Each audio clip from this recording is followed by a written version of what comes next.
everyone. Thank you so much for coming back to our podcast. My name is Nicole Almeida. I'm from Portugal, and I'm here today with David Gonzalez, our Global NYI Director. Welcome, David. Thank you, Nicole. Happy to be here. We are here, and it's been a pleasure to have you here today at the Spain summer camp.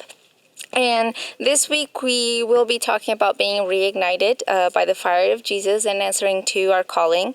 Would you be able to take us back to the beginning and share with us when you received your calling and how did your journey with the NYI begin? Yeah, well, it's a long story, huh? We have time. Yeah, okay, sounds good. And it's not just about ministry, but my spiritual journey. And of course, I need to give the credit to my parents. I grew up in a Christian family, and my parents were pastors, both of them. Actually, there was a time that they were pastoring different churches.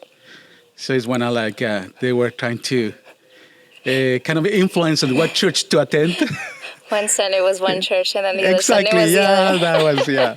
You know what I'm talking about. But you know what? I remember there was through NYI that I get to know Jesus in a personal way, not just like the family, like a faith that I got from my parents or like practices and disciplines, but an actual relationship with Jesus. And it is kind of fun because it was connected to Bible quizzing ministry.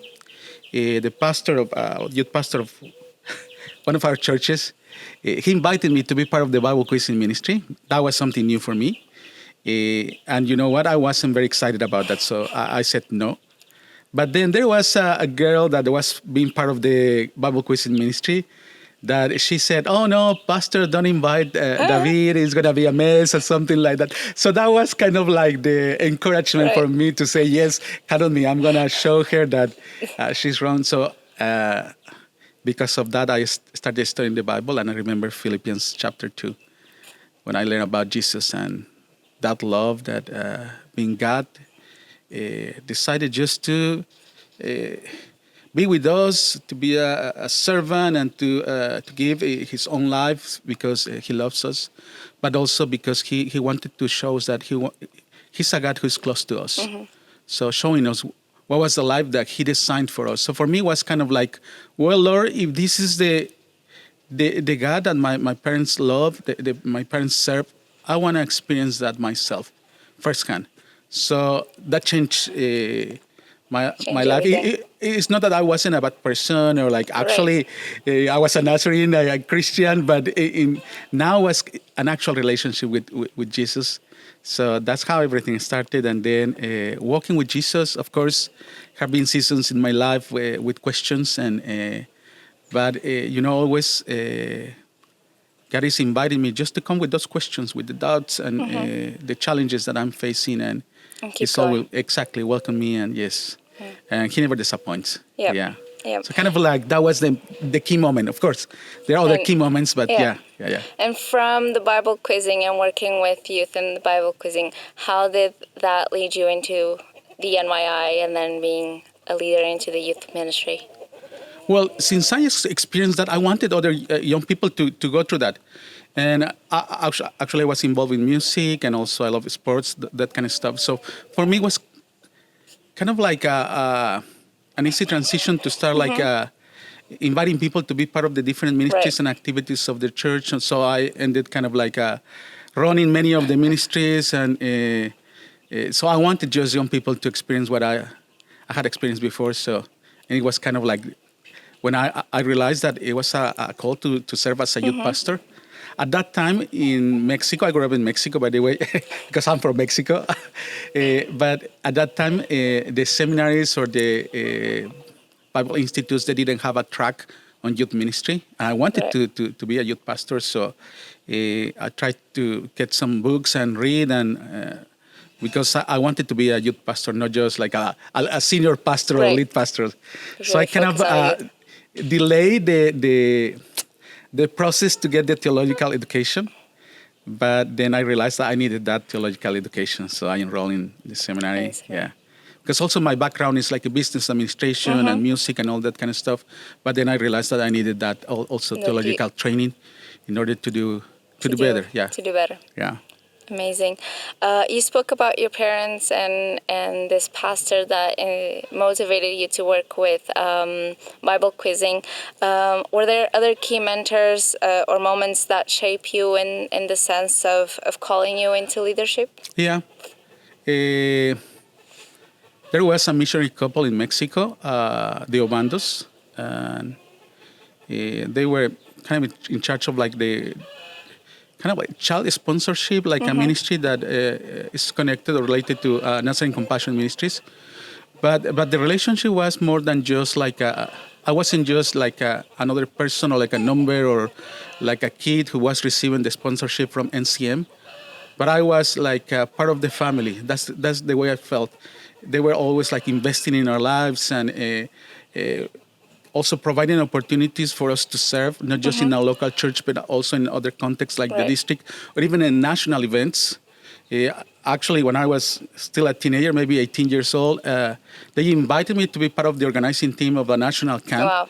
So for me, it was like people were trusting in me and giving me opportunities to serve, to fail, and to grow in that leadership ministry or role. And they were instrumental, so in a way that I could continue growing in my ministry journey. Yeah, there have been other people, of course, like for example, Dr. Christian Sarmiento when he was serving as the regional director in Mesoamerica. And he learned about my desire to serve the Lord and background. He invited me to serve as missionary, so I moved to Guatemala. Before that, also, they invited me to serve as the administrator of the seminary in Mexico. Just connected to the Just different, like... connecting the different dots. exactly. Yeah. So, Gary Harkey. Gary Harkey has been one of the mentors in my life in the ministry, and even given me opportunity to serve. When he invited me to join the global NYI office, I didn't speak English at all. Right. So for me, it was like, Gary, it's like you're taking a risk that I wouldn't do that. But he said, no, I want you to come, and just having that support and being patient and investing. Yeah. And now we have to thank all of these leaders for investing in you, because now we have you investing in us as well. Well, I tried to do what they did with me, and they continue doing with me. Yeah. Yeah. Looking back, what's one leadership lesson you learned the hard way that continues to shape the way you serve today? Well, I think I could highlight two things. The first one is about really caring about people. It's about people. The ministry is about people. And when we talk about like ministering with others, we're talking about people. It's not just a task. It's not just a project. It's about people. We're sharing this ministry together. We are a community, and we help each other. I'm happy when others are fulfilling that call that they're receiving from God. I celebrate when they are, responding to God's invitation to be part of His mission. And also, maybe because I'm getting older now, it's like seeing like younger leaders coming along and serving and all. I mean, putting all those skills and talents. At the service of God's kingdom. So for me, it's encouraging, it's rewarding. So that's one of the things, caring about people. The second thing is about sharing the ministry. I used to think about like, I'm going to pass the torch, but in the meantime, I'm the leader. Right. But then I realized that it was way easier and if we could share it. It was way better just to work together and do this together. Eventually, if I need to move to another ministry role capacity, it will be okay. Or if they need to move to another ministry role or capacity, that's okay, because it's not connected to like who's going to be the next person in this role, in this capacity. It's about putting leaders on the shoulders so they can see the vision that God has for them, and then help them to live according to that vision. Yeah. Those are great lessons that we can all take also for our own personal ministries and local NYI ministries as well. Thinking about all that you've done with the youth and all the work you've had along these years with the youth, as you've traveled and connected with the young people around the world, is there a story that stands out as deeply transformative for you? Oh, too many stories. It's really hard to choose one. That's not a fair question, especially We can because do we're two. talking about like We can do two. different regions. Yeah, they may say that I have a favorite region, and that's not the case. But it's just too many stories. But maybe a story that is related to when I started serving as the global NYI director was the first ministry trip I had. I went to India, Champur area. So I was able to go with Diego Lopez, at that time was the regional youth coordinator, and also for Eurasia, and with BJ. So for me, it was an opportunity to maybe to be to be in a position that I was in the comfort zone, like with too many limitations in regards to my capacities, but at the same time, trusting in God's guidance, because I was supposed to go there just to learn. Like for example, there was a schedule like a Nexus training, and I wanted to learn more about Nexus. And Diego and his team, they will be in charge of that. And we will be visiting some churches in the Right. area. And then Diego got sick, so I ended like preaching there and going to different locations. And for me, it was like, oh Lord, I know A new it is you. experience. It's not about me. Yeah. It's not about my capacities or the gifts. I know it's about the gifts because He's giving you the gifts. But most important is God is moving ahead of us, and He's inviting us just to join Him. Yeah. So that's one of the One of ministry the trips that stories. this is still like speaking just here. Yeah. And have the voices of young people challenged or reshaped your own perspective on the church and its mission? Oh yes, yes. Like for example, I used to think that when we were talking about youth ministry, about like an age group, maybe 12 through 18, in some cases, depending on the context, like maybe 12 through 30, 35, or maybe 40. Yes. They are single or something like that. But then I realized that youth starts even earlier with children's ministry. Yeah. So for me, it was like we need to do something together. I think when we think about a missional church, we need to think of children, youth, and adults working together, ministering together, learning from each other. And so that's one of the things. The other thing is about like many times I emphasize like we need to see the potential in our youth. But it's not about just the potential. They need to be visible right now. Yes. The present. Yes. Yeah, because they are already engaging in God's mission. So everything. that for me, that was also kind of like changing the paradigm about youth ministry. And I learned that, being with the youth. Yeah. Yes, many times the youth is seen as sometime in a future perspective. That's when you'll be able to do that. We see the potential, but not now. And it's great to see that we're now being picked up to do it now, because that's where we're supposed to be at the moment. Mm-hmm. Even the way I communicate now, I try to avoid like they're the next generation. They are maybe the new generation or younger generation, but not the next, because they're the now. The now, yes. Sometimes we think of leaders shaping young people. Has there been a moment of where you had young people shaping you? Oh, yes. And I think it's connected with what I just shared. It's about like we're shaping each other.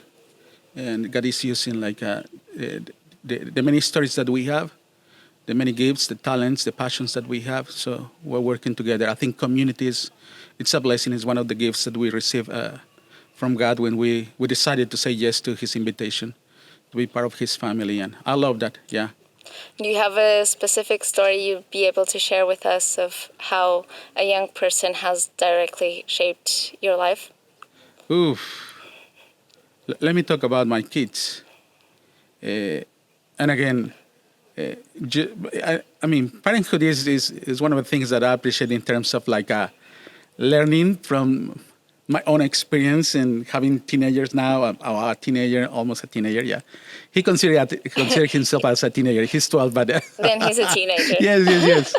But it's just the many questions that they Yeah. have, but they're being sincere and genuine in the questions that they're asking God. Yeah, but at the same time, even though with those questions, they're inviting other people to follow Jesus. So that's why for me was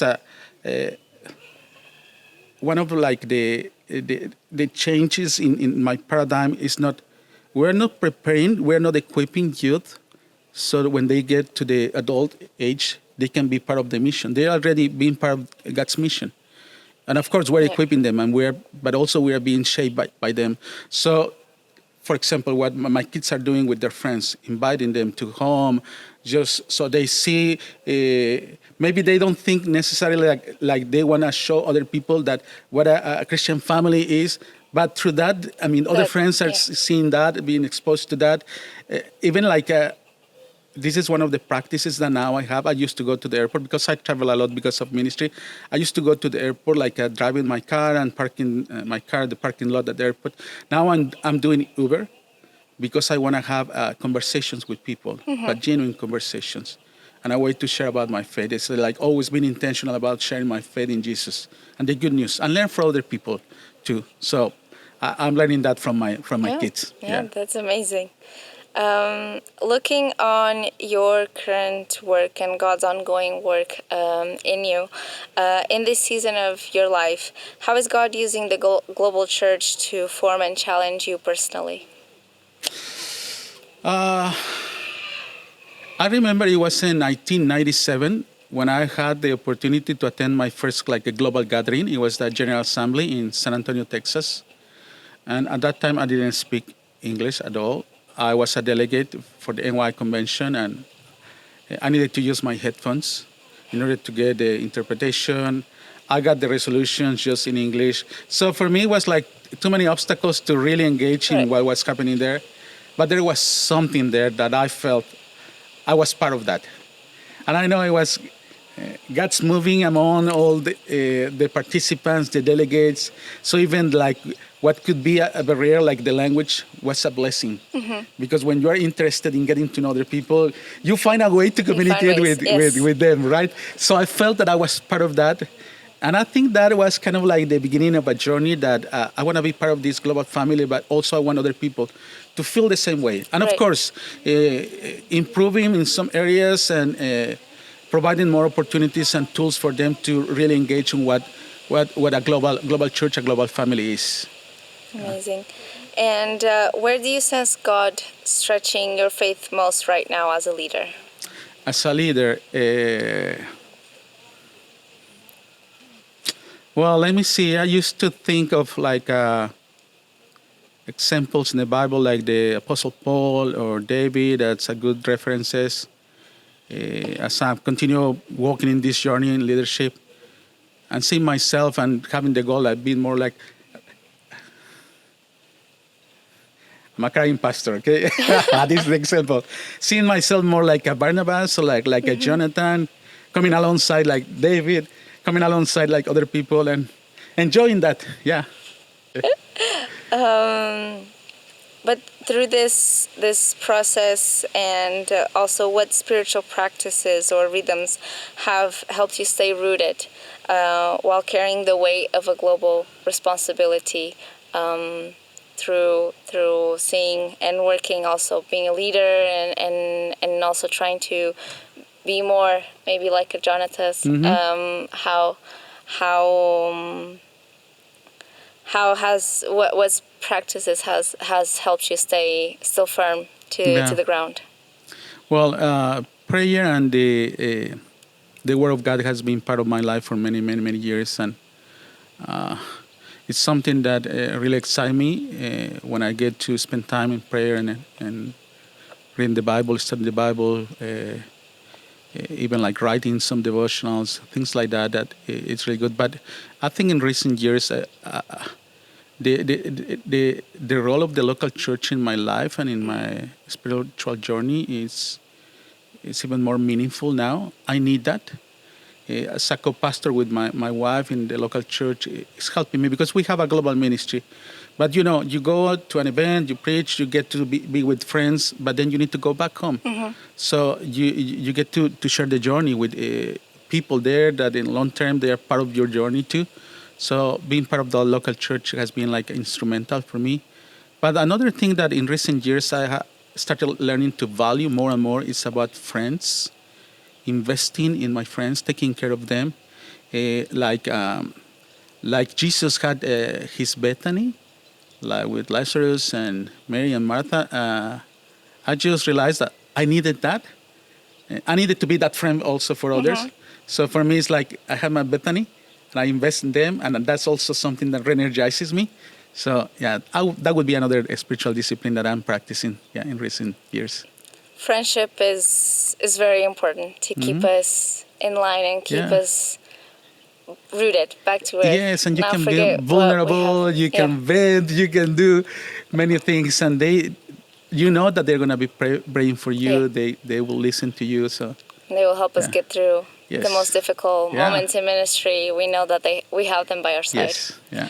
And I think this is a question that a lot of young people have and that we would like to also learn from you. How do you discern God's voice? Okay. Uh,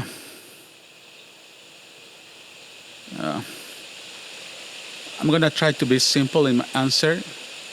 It's a deep question, of course, but but we know that the Holy Spirit speaks to us in different ways. Of course, He's revealing Himself through the Word, and so it's important because you need to. That's gonna be your reference, but also at the same time, I think God is like providing people around you to give you advices, also to giving you opportunities to explore like different ministry areas. I mean, serving different ministry areas. The good thing is about like the motivation. The good thing is about like it's not like just one option and that's it. If you Yeah. didn't choose the right option, I mean, you're out, right? Because there are too many opportunities to Yeah. serve God and uh, to to prove that God's will is always perfect, it's always good, it's always like good for your life. Maybe one of the things that is connected to my own experience, I used to think about the promised land like a place or like a ministry, like a role. And I understood that the promised land is not it's not a profession. It's not a land. It's not like a recognition. It's nothing like that. The promised land is walking with Jesus. So wherever you go, whatever you do, if you are walking with Jesus, you're already in the promised land. Amazing. So, in God's will. Amazing. Thank you for sharing that. Thinking on the vision and hope for the church, what excites you most about the next generation of leaders for the Church of the Nazarene? Well, they're outstanding leaders. I mean, this new generation is just like many talents, gifts. They have passions. They have creativity. But also, what is encouraging now is I think as adults we are realizing of that. So we are being humble ourselves, like to come alongside them and let's do this together. Let's do this together. So for me, it's important because I think they always had those like the desire to serve, the gifts, the talents. But I'm seeing now more like that also response from the older generation, like let's do this together. Yes. So for me, this is encouraging. Yes, we've seen more the church come together as one rather than each ministry is doing their thing on their Like own. parallel ministries, Yes, or yes, but it's yeah. more working together to one objective and to thinking on the vision of the Church of the Nazarene, which is quite amazing Yeah. to see that. Last question. If you could speak one encouragement directly to young leaders listening to this podcast about becoming who God created you to be and the way they are shaped by the church, what would it be? Well, God loves you. God is inviting you to be part of His mission, to bring a contribution into His kingdom. There is a contribution that nobody else is going to be able to bring, but just you. Others will be bringing, their own contribution, and they're going to be responding to God's call in their way and through the talents, the gifts that they have. But there is one contribution that only you can bring to the table, and that's yours. With your gifts, with your talents, with your weaknesses, with the limitations. But God can use you, and He wants to use you, and continue shaping you as you walk with Him in this journey. Yeah. Amen. Thank you so much, David, for my pleasure. Sharing your knowledge, for sharing your time with us. And we're excited to everything that the NYI will keep seeing with your leadership and where God will take us next. Thank you. I appreciate that. Thank you. I appreciate this opportunity. God bless you.